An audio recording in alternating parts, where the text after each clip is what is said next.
One. How's it going? Pretty good. And I always wait just a little bit after the one because otherwise I get cut off, I think. So yeah, that happens. Tricky little creature. Yeah. Well, welcome.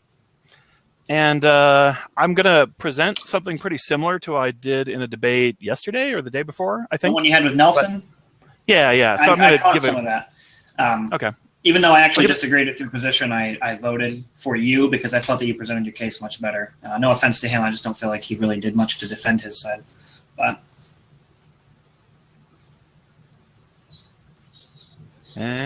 we might be having some Are you there? I think you might have cut out. Yeah, it's possible. If it happens more, I will switch to a different internet. It might take a minute or two, but okay. We'll see if that happens. So, all right. So yeah, I'll let you have the again. mic. I'll let you have the mic and present your position. Don't mind my parrot in the background. He never shuts up. Oh, awesome. That's cool. My uncle had a parrot used to say, "Ziggy is a stinker." Okay. So just Googled it, based on or influenced by personal feelings, tastes, or opinions. So my claim is that all morality is subjective, and I have a few kind of points. That's my first observation. It's all subjective.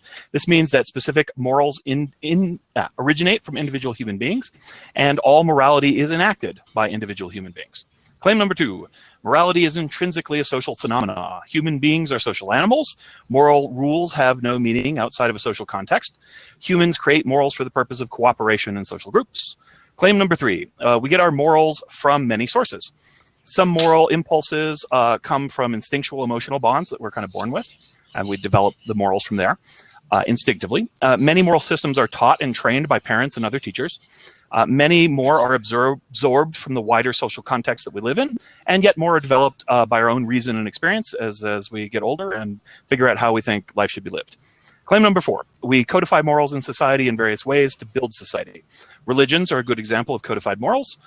So secular laws are codified morals, at least most of them are. There's a few that are kind of secondary, but we can get into that. Social norms are codified morals as well, although they are not always written down, but they're understood amongst members of the society at whatever level. Many philosophies represent moral systems of one kind or another. Not all of them, but many of them. Claim number 5, morals are always in conflict. Individuals conflict on their given morals. You and I might disagree on a moral point of view. Groups conflict over morals. They have wars and battles and other conflicts in order to decide who's right. Individuals contend with groups on their morals. So I might think that my government law in one respect is immoral, so we would conflict on that point in some fashion. So claim number 6, force of one kind or another usually determines outcomes of actions. So that could be violence, or it could just be the force of reason. It could be the force of persuasion. It could be deal-making or social pressure. So there's a number of different ways we work out our moral differences between each other. The strongest in whichever realm of conflict wins. So if I make a better argument, I might persuade somebody that my morals are better. However, if I can't persuade them, I might use a weapon and chase them off my property, and thus enforcing my moral view over their moral view. These things happen. Individuals still maintain subjective morality, even when they're made to capitulate to the norms for pragmatic reasons. So I might not think registering for the draft is a moral thing to do, but I might do it anyway as a compromise because I don't want the hassle of the alternatives. So these are the ways in which intrinsically human beings all have a moral view. Now, some of us think that morals come from an objective source of one kind or another. That's a common religious claim. But my counterpoint to that is generally that whilst any given individual thinks their morals come from an objective place, they still make a decision about what those morals are, what they mean, how to implement them, and they disagree with others who use the same moral sources, making for pretty much the exact same outcome. And that's it. Okay, still taking down notes on the last thing you just said, so hang on one second. Oh, okay, sure.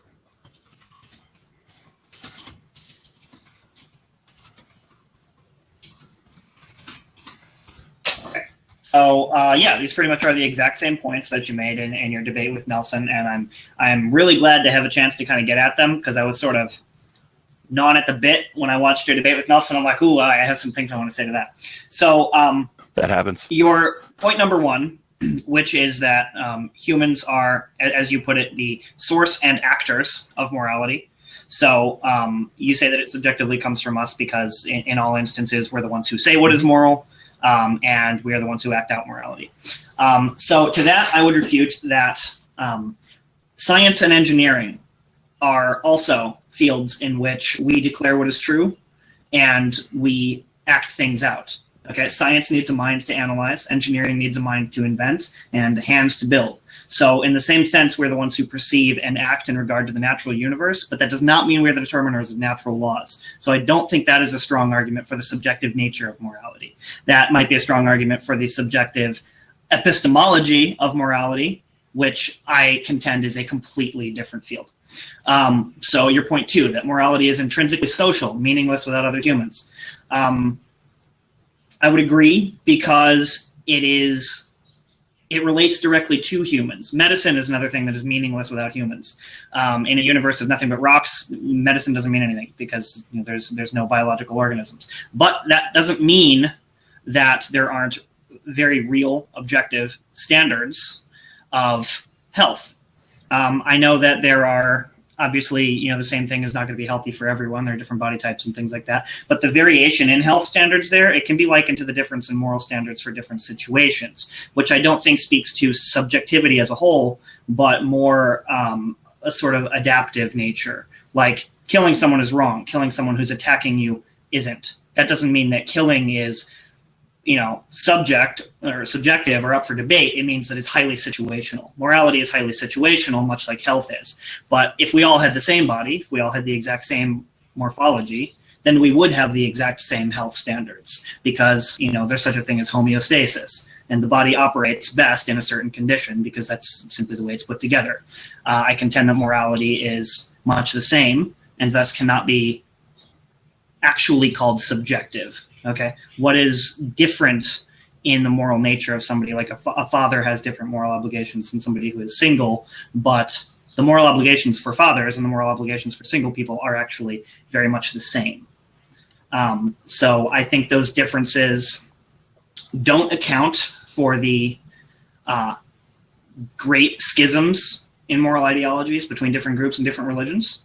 I think that those great schisms are more akin to the health practices of obese people versus fit people, or smokers versus non-smokers, and not like, well, I don't drink milk because I'm lactose intolerant. Okay, that's a little bit different. So your point 3, that morality comes from many sources. It comes from instinctual feelings, impulse. A lot of it's taught by parents or by institutions that you're a part of, and a lot of it's absorbed from a wider social context as sort of a socio-dynamic. And a lot of moral can be reasoned. That's a very important point. I want you to stick that in your head, because I'm going to come back to that later. So these are methods of epistemology, which kind of just comes back to the first point. That does not mean there isn't a higher truth to it, and thus something that is objective and something that can be known objectively. It simply means that this is how the truth of it tends to come to us, because we are humans, we are limited minds. So trends in how we come to know something do not eliminate the possibility of objective truth or the relevance and the pertinent nature of objective truth. So again, the same methods are true of the natural sciences. Some things you can just tell. You drop something, obviously gravity is a thing. Some things are taught to you by your parents. They're going to teach you natural consequences. Some things are going to be taught to you by your institutions. But again, just because these are the ways that we come to know things, that does not mean we are the determiners of those laws. So I agree with you that we are the perceivers and the actors of morality, because they pertain to us and they pertain to human experience. But I categorically reject your claim that we are the source of morality, which is, I think, the best definition of whether or not morality is subjective versus objective. As for morality being codified into systems such as religion and society by people, I agree. So are the sciences. We're the ones who write down what's true, but that doesn't mean we're the ones who make them true. We have found out what is most likely to be true, but we're always pointing to an objective reality here. And I posit that morality is the same way. So if you're claiming that our knowledge of morality and our acting out of morality is subjective, well, that can be said about anything. Okay, our knowledge of science is subjective. Our acting out of engineering is subjective. But that does not mean morality, capital M, the thing itself, is subjective. I just don't think that can at all be deduced from the points that you've given here. So about morality being in conflict, I'm just going to say here that I don't think that's an argument at all, because there are plenty of people who think the Earth is flat. That doesn't mean it is. Forces determine moral outcome. This is kind of an important thing, because you said that whatever force is the strongest in the sphere that we're currently operating in is going to win. And when you say win, you're saying that's the moral outcome that's going to be enforced. Now, my question here, and this is kind of the kicker, it's kind of the crux of this little exchange, is when you say win, and when you say that's the moral outcome that is dominant, does that make it right and truly moral? I know that Nels brought up Hitler in the first 10 minutes, and I'm kind of going to too. But I have better examples that work in more localized thought experiments to sort of get down to the essence of it too, and we can get into some of those later. But is mob rule really right? Like you're saying that is what makes it the dominant social outcome. And in your idea of it being subjective, that would indicate, okay, that it is actually right for the dominant party who has the force to enforce it. So what you're saying is that if I come into a village with a bunch of guns and I kill and rape everybody, because I'm the dominant force there, that it was right for me to do that. That's what I invite you to correct me, but that's kind of what I gather when you say that the dominant force actually determines the moral outcome. And certainly coupling that with the idea that humans are the source of morality, it sounds like you're telling me that the majority is always right, which is scary, and I can't go with that. And I don't think that me saying it's scary and I can't go with that is necessarily just saying, oh, well, I don't like that, so I don't believe it. No, I have very practical reasons I can give you later why that does not apply, and why that would even conflict with your own sense of morality. So then again, you come back to morals, even objective, are still subject to individual interpretation and action. I think I covered that. And yeah, that was pretty much all I got. So I'm going to pass the mic back to you.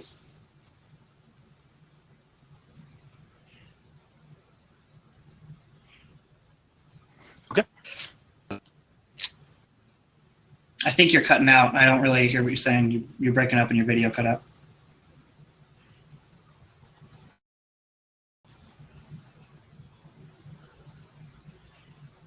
Hello? I think I lost you, Siegfried. Okay, can you hear me now? I've got audio on you, yeah, but no video. Okay, great. So I switched over to my expensive internet in order to finish the debate. Okay, so first of all, you make some great rebuttals. I think I lost you again. I got no audio on you either. Hello? Sorry about that. All I heard you say was first of all, and then you cut out. Yeah, it totally bombed on me. Maybe my expensive internet is crap too. We'll see. We'll keep trying. That's the problem with my mobile lifestyle. It's a little unpredictable sometimes. Okay, so ups and downs, right? Yeah, those are great rebuttals, by the way. Much more challenging than I usually face. So, but I have answers for these things. So, engineering and medicine.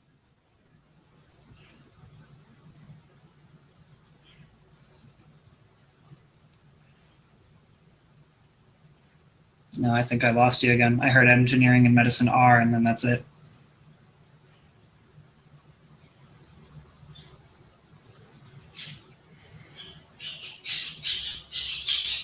Hello?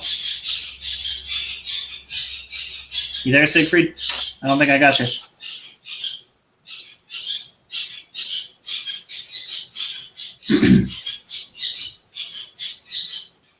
Yeah, I got nothing on you. All right, I'm back to free internet. I don't know. My expensive internet is terrible. Okay, so I heard science and medicine are, and then it was cut out central. Yeah, nothing. Right. So science and medicine, engineering and medicine are objective to the extent that we can test our ideas against the natural environment. So you build a bridge, and if you did your engineering right, it stays up, and if it doesn't, it falls down. You practice medicine, and well, medicine's a little trickier because we know less, but generally speaking, if you administer the medicine the way you intend to, then someone should get better, and if you don't, then they don't. Again, it's a less developed science than engineering in many respects, but we have objective tests in which we can say, outside of human perception and opinion, that something did work or did not work. It was correct or it was false. As where with a moral choice, if I choose to kneel when I pray and say the proper incantations, then I am being correct or incorrect. There is no objective test because God won't come down and say, you're doing it wrong or you're doing it right. It is open to interpretation, is open to personal feelings, tastes, and opinions. However, engineering and medicine are never really open to those things for the most part. So that's my response to that. It's qualitatively different. Now, it's pretty easy if we look at some morality that has very obvious consequences, like murder. Killing people has a consequence you can objectively look at. However, because we define murder as a killing we don't like, and just killing is a killing, well, maybe we do, maybe we don't. Justified homicide as a murder we do like, well, you're down again to opinions, feelings, and tastes of one kind or another. Maybe my tribe thinks it's great that we kill everybody else because we get more food, and so we like it. That is our moral opinion, and that holds sway in that opinion. And the people who are being killed hate it, and that's their moral opinion. So there is no objective, it was good for one, it's bad for the other. You can't really say. As you say, it depends on context, but that context is our opinion and what we think. Morality is situational. I agree with that, and that does make it a challenging topic to discuss in many respects.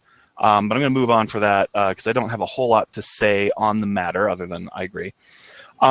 Schisms, you kind of say, are about smart and dumb choices. So you're implying that there is a way we can objectively measure, we can measure moral outcomes. And I think that is true in some cases if we first apply certain kinds of standards to what we want to have. I guess you could say that about engineering. We want the bridge, so only good engineering makes it up. So good moral values make society work better.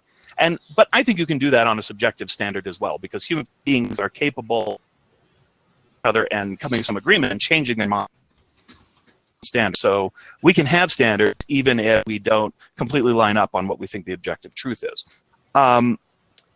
You talk about, I would like to hear more.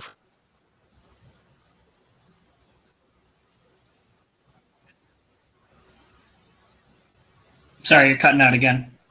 And test that our moral action is good or bad. Okay, yeah, I'm just going to wait a second for it to catch up. Okay, so I just want to hear some of these moral tests. That would be interesting to explore that idea. Now, who is winning a moral conflict? This is important, and it's what people most don't understand about my view. I'm not a moral relativist. I don't think that because in Hitler's society killing Jews was okay, that killing Jews is okay. I am a moral subjectivist. My morals are always my morals and are how I always judge everybody and everything. So I judge Hitler to be bad. I don't care what the other Nazis thought. I don't care what Hitler thought. I have my opinion based on my moral feelings, thoughts, and reason, and I will stand by those all the time. I may make practical compromises in action because I don't want somebody to shoot me, but my morals are still my morals, and I will still judge. And so we can judge Hitler. Anybody can judge Hitler, and they're right. That doesn't make them more right than Hitler from an objective point of view. But we don't operate in an objective world in that sense. Our social world is inherently subjective. So if we get enough friends together who hate Hitler, we can go over and kick his ass on D-Day, and then bomb Berlin and put an end to that asshat, right? So, we have that power. We don't have to have a cosmic truth to say he's bad for us to take moral action. That's on us as individuals, and then if we come to agreement as a society to take action.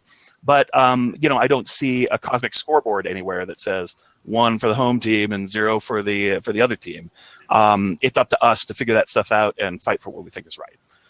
And that it's a little frontiersy for some people. That. It's a little uncertain. But nonetheless, but nonetheless, that's how we operate in history. People with objective moral views do these same things, right? They say, but our book says X, and they're like, no, our famous philosopher says Y. Well, you're wrong. Well, you're wrong, and they fight it out. That's what it comes to. I prefer reason, discussion, dialogue over violence, but sometimes, sometimes it's an escalating ladder, and sometimes you get to that top point. And then, and is who wins objectively right? I don't care. I want my side, the thing that I believe in, to carry forward, and and so do you, and so does everybody else. All right. So you said you'd like to hear some from me on how you can test morality against against a sort of natural objective background pattern in the same way that you can in science and engineering. And as for that, I think you sort of answered your own question when you said that a lot of things about the natural law often lend themselves to objective tests. You can obviously tell that murdering people is wrong. You can obviously tell raping people is wrong. Something that causes a lot of undue suffering and is selfish in nature, you can tell that these things are wrong. What I find interesting about that is that it's funny how intrinsically we know that's wrong. Like, from the Christian perspective, I'm not going to really get into that too much here because I'm just talking about objectivity versus subjectivity. But from the Christian perspective, we say that the law of God is written on the hearts of all men. And that is to say that simply by our human nature, we are given an intrinsic sense of, at least on the big things, at least on the things that are manifestly evident in the natural life, we are given an innate knowledge of what is wrong and what is right. So yeah, the thing about morality is I don't have a lot of ways to test it against a natural environment in the way that you're saying, beyond what we have with medicine. Like you said, that's a little bit more of a squishier subject. We don't know a whole lot about it. All you can do is poke and prod and see what makes the person healthier. And I think in that sense, we do actually have at least as good of a method as we have for medicine. There are plenty of studies that show, what makes a well-rounded person in terms of how they conduct their life and what makes a person happier. And happiness is again, it's kind of a subjective matter, but it all works towards one fairly objectively same principle. Okay, so when I say happiness, there's a better word I'm looking for, maybe like self-fulfillment, self-actualization, So there are sort of objective measurements of what moral path a person can take that will lead to, a greater sense of self-actualization and happiness. And so in that sense, I think we have at least as good of a measure as we have for medicine. So next you said that engineering has, and you didn't make this point explicitly, but I kind of inferred it from what you're saying, that engineering is also not the greatest benchmark there because it has subjective goals. Okay, good engineering makes a bridge stand up because you want the bridge to stand up, but people can decide what they want to get out of engineering, right? And that's a good point, but the principles behind it of what makes a bridge stand up are still very objective. So if the moral goal, I don't think that morality necessarily has so many subjective goals, because the moral goal is to, achieve the right fulfillment of a person, is to achieve the human purpose, like, what you are supposed to do, what is going to make you the happiest in the long run. Being a Christian, I think that the goal of morality is actually to appeal to the supreme being in whose image we are made, but that's another debate. Specifically, my point is morals don't tend to branch out into so many subjective goals. When they do, you have people who live objectively miserable lives. People who say, well, my morals say I want to go out and have sex all the time. Those people are fucking miserable. Okay, so good morality would, like trying to keep a bridge up, try to keep the human person fulfilled. So I guess here's my main problem with your idea of subjective morality. What you're describing can easily be subjective. Yes, you're saying that it tends to be a matter of opinion. You have your kind of moral code that you live by, and you don't care how many Nazis supported Hitler. You just don't care about that. You have your morals. They have their morals. And my contention is that cannot accurately be described as morality. What you're talking about is opinion on morality. But the moral nature of something, as defined by the dictionary, is the extent to which an action is right or wrong. Now, those are black and white terms. The extent to which an action is right or wrong. Okay, so morals are what a person ought to do. Now, ought implies that there is a right measure, okay? Like when you're saying this line is crooked, you have to have a straight line to measure that by. Okay, so if something is immoral, you have to have something that is moral to measure that by. So I think morals, by definition, are objective simply by the fact that we're talking about morality, what is right and what is wrong. We're not talking about what is preferable, what is pleasant, and what is unpleasant, which is what you're describing. Okay, killing someone might be plenty pleasant to a sadist, okay, and being killed might be plenty unpleasant to their victim, but that's not what we're discussing here. We're discussing morality. Is it right for them to kill? No. We can all agree on that. Okay, so what you're describing about somebody believing that it's right to do it because, hey, that's what works for them, that can't accurately be described as morality. So you can tell me that that's subjective all you want. You're not telling me that morality is subjective. And I'll give you an example here. In your previous debate, if I'm not mistaken, you said that you're a utilitarian. I categorically reject utilitarian morals because I think they're completely impractical. And I'll give you a demonstration. If you have 5 people on an island... I'm an Epicurean, really, but... Okay, yeah. Happy to get into the Epicurean paradox with you as well. But if you have 5 people on an island and 4 of them unanimously decide they'll be better off without the 5th, maybe he has some resources that they want, maybe he's a complete asshat, whatever. If they unanimously decide that they will be better off without the 5th, and they kill him for that, he hasn't necessarily done anything wrong. Their existence would just be, to them, better, more fulfilling if he weren't there and they had what he had. So they kill him in his sleep. You know, if you want to get into the suffering, they make it humane. So you can't even use that as an argument. He's no longer part of the equation because he's dead. So what he wants doesn't apply anymore. You only have the 4 remaining, and they're unanimously better off. And they're the only ones that are around. So by a subjective standard of morality, what they did was absolutely right. But that doesn't resonate well with us, does it? That doesn't, for some reason, when we think of because morality, I'm not those 4 guys. I'm not those 4 guys, so I wouldn't share their opinion. Right. You don't share their opinion. But then what you are saying... Because I'm not one of them. Right. But what I'm saying is that... But here, hold on. I understand your position. Okay, go ahead. Go ahead. Okay, if you're the 5th guy. So I'm talking about in the world that now exists without you, what they did was objectively right. Would you agree? No. Okay, then you, by your own definitions, do not hold to your view of morality. Because by your view of morality, by your view of morality, I hold to my own view. By your view of morality, your opinion is only valid because you hold it. But I'm asking, in the world that now exists without you, remove yourself from your first person for a second and look at the world that exists without you. Are those 4 people morally right in what they did because you don't exist anymore? Yeah, well, according to them, yes. By their judgment, yes. But was it right? That's what I'm asking. You're asking me for an objective judgment, and I'm telling you I can't make objective judgments about morality. I can only tell you my moral judgment, or somebody else's moral judgment, or a moral judgment made by an agreement. Here's the problem. You say morality is about right and wrong, and then you say you're doing a circular logic where you're saying morality, by its very definition, has to be objective. And look, Siegfried, you can't make a subjective view, an objective claim from a subjective view. And I say, well, yeah, of course I can. My argument is that definition of morality is wrong.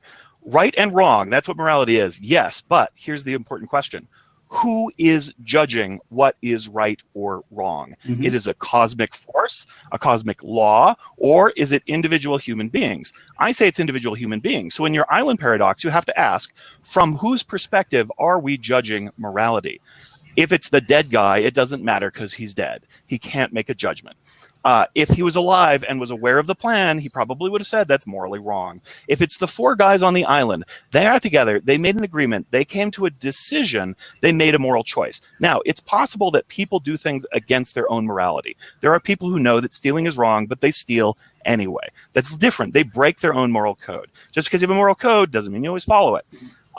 So they in the scenario that I presented, though, they are morally convinced that it's right to kill him. Okay, if they're morally convinced, then from their perspective, they are morally right. And that is a subjective moral view, and that's how they would see it. But you are making an appeal to me as an outside observer to judge their situation.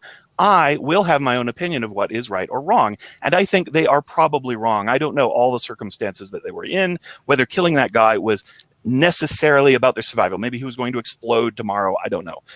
I can imagine situations in which I might make that moral choice, but I think it is highly unlikely. From my moral perspective, my judgment, Sig, God of his own morality, I judge them to probably be immoral. But that is not an objective statement. It is a subjective statement on my part and anybody else. And is not a human being, then it is subjective. It is a person judging. Even if we have a written code of law that says you shall not kill anybody for any reason, we can point to that law and say, I base my morality on this piece of paper, and it says what you did is wrong. That's objective. But it's not objective if that piece of paper came from a human being, because that is still an individual choosing, or a group choosing, to make a set of codified laws based on their own feelings, tastes, and opinions. So that's the problem with that. And I get this a lot. You know, they're like, they do a kind of circular deal where they're like, hey, so you can't judge this thing from another perspective. I don't need to. I judge it from my perspective. It's the only perspective there is. Other people judge it from their perspective. That's what subjective means. Yeah, it is a truism, you might say. It is how I observe the universe to work, how I observe human society to actually behave. Many people make claims of objective morality, but they have no way of really substantiating them or getting other people to agree that they are true.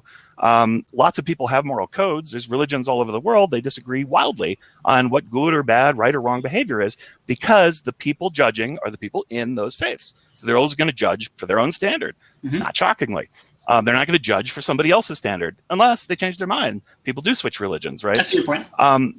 Yeah, so that's kind of my worldview. And in a way, the reason I say morality is always subjective is because no matter how you do, it's kind of inescapable that you are making opinions. And that so we what appeal you're to other saying people. is everything is subjective. Everything related to human social behavior, where we can't just set up a simple test like, you know, is the sun hot? Well, we put a temperature out there and measure what the sun's temperature is. Whether we feel that is hot or not, that's subjective. What the temperature is an objective thing. We may put an arbitrary label on it or something, but it is what it is, right? And it's the same, you know, there are natural sciences, and we can advance in those because they are what they are, and we can test and experiment. However, morality, while we do make advances here and there, we still argue over some of the same basic moral questions we did 2,000 years ago. If morality was objective and discoverable, I would think we would make more progress on these matters. But we're still arguing about whether it's okay to kill homosexual people, or whether or not, you know, war is justified for oil prices. And I mean, you know, if there was an objective, if there was an easy way, you know, yeah. So just to that last bit, I would say we're still arguing over whether or not the earth is flat, and we're still arguing over whether or not being obese and smoking 10 packs of cigarettes a day is healthy. Because some people actually claim things healthy at any size, you know, smoking doesn't affect your health. They're objectively wrong, just like anybody else would say objectively killing people is wrong, even though people still disagree about that. So while it's not one of the hard sciences, I agree with you, it's not one of the hard sciences, so it's much harder to come to a conclusion. I don't think it can't be known. Now, I want to come back to some of the things that you said a minute ago, because basically what this disagreement boils down to, and this came out at me strikingly, is that we disagree about what morality is, period.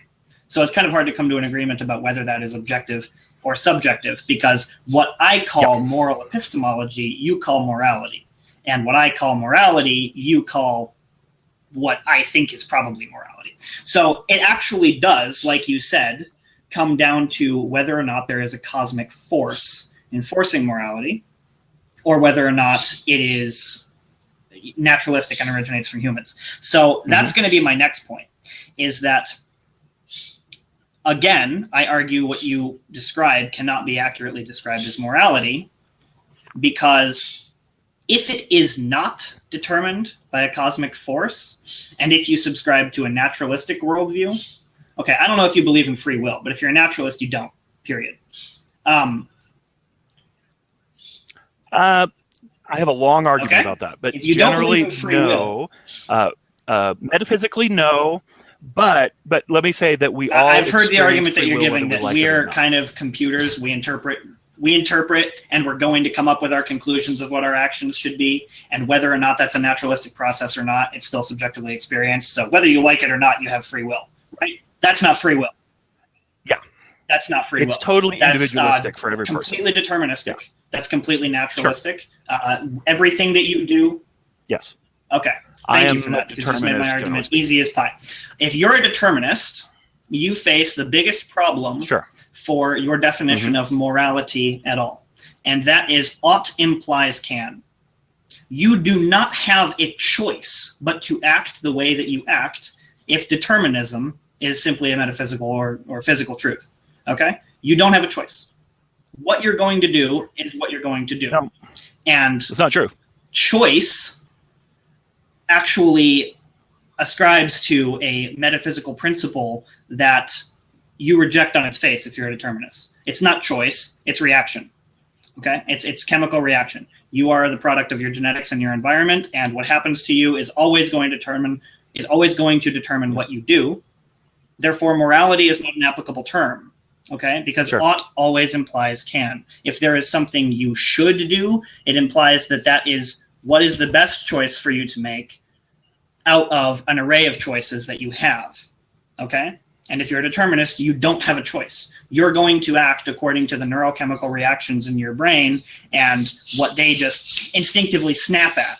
Okay, and what I say is, I'm not saying you're going to act without thought. You may put hours of thought into something, but if you're a determinist, every millisecond of that thought is an instinctive snap that you have no choice over. Okay, so what you're describing on a naturalistic worldview cannot be described as morality. What you're describing is it's impulse. It's the blinking of eyes. It's swallowing and shitting. It's complete reflex. You're wrong. Let me tell you why. Yes, determinism. However, each of us is an individual. We have discrete individual personalities, natures, experience, biology, attitudes, all that. That is what makes us individual human beings. Each different. Nobody's exactly the same. Impossible, definitionally impossible for you and I to be the same person, right? That means we all make different moral choices and views based on all those myriads of incredibly complex inputs. Again, the definition of subjective. Personal, me, feelings, tastes, opinions. Doesn't matter if they're causal, doesn't matter if they're autonomously free will. They come from individuals, not from an outside power or source. There, so keep going. Right. So therefore, my independent morality, my choices of right or wrong, determined though they may be based on who and what I am, are nonetheless autonomously, uniquely mine, therefore subjective. And they are still moral views, because we look around in society, the definition of what morality is are rules that we use in social environments in order to get along with one another and to decide what is good or bad behavior as judged by us and society. That's a poor definition. You can't find that in a dictionary. But you can't find that in a dictionary. But that is... Right. No, you can find it in the dictionary, but it's a secondary meaning. You say right or wrong. But again, I ask, who judges? The only people that judge morality on this planet are us, human beings, and the societies we create. There is no other force here that judges right or wrong. In that viewpoint, morality is a meaningless descriptor. In that viewpoint, morality... No, it's full of meaning. And let me explain... Let me come back to explaining why. Let me come back to explaining why. What you said a minute ago, just in the little spiel you just gave me, is very telling, because you went to great lengths to further describe what you mean by subjective, and I already agree with your viewpoint of subjective. What you're describing is absolutely affected by your individual neuroses and everything that makes you uniquely you, which, in a deterministic pattern is a conglomeration of meat and matter. Okay, so just every rock at the bottom of the ocean, fabulous. Every rock at the bottom of the ocean is unique. Very, like, I would say, even just like people, you'd be hard pressed to find two that were exactly the same. And every one of them is going to be subject to the flows of the oceans and the ocean-dwelling creatures crawling across them, and every one of them is going to follow its own path. Deterministically speaking, that rock does not have a choice in that. Because of the way it's made and because of the way it reacts to the flows of the ocean and the creatures around it, it is simply going to do what it is 100% predestined to do. There's no morality in that. So if you're saying that you're a conglomeration of meat and matter, and that there is no free will, and that there is no higher force which determines these things, which I'd love to have a second debate with you about the necessity of a higher force that determines natural laws. I'd love to have that debate with you. So if you're saying that none of that exists, you are a sack of meat and matter, and your moral choices are no more moral choices than a rock flowing around on the bottom of the ocean, because that's the way it's built, and that's the way the tide rolls. It's a false equivalency, that argument, because you're saying that human beings, because we are determinate, are rocks. But we're obviously not rocks. We're made of different material. We operate in a different way. We're far more complicated. We have independent activity. We have the ability to process choices. You can get as complex. Stars don't do any of those things either. We could talk about chimpanzees if you like. Chimpanzees also are more similar to us in more ways. They're social animals. They have brains. They have morality doesn't apply to animals, and I'd happily get moral systems. Happily get into a second debate with you about that too, about how we're different from animals. And that. But the point is, we're a lot closer and therefore a lot more comparable. You're just going, woo, rocks, because made of matter. That's not enough of a comparison to draw a meaningful thing. I pointed out very specifically, morality is part of society. Do rocks have society? No, they do not. Therefore, they cannot have morality. Independent spiders that live by themselves have morality? No, they don't. They're not social creatures. They don't need morality. Only social animals, which human beings are amongst, lions have morality. Because morality only has any meaning in a social context. Our understanding Therefore, of you cannot make this comparison.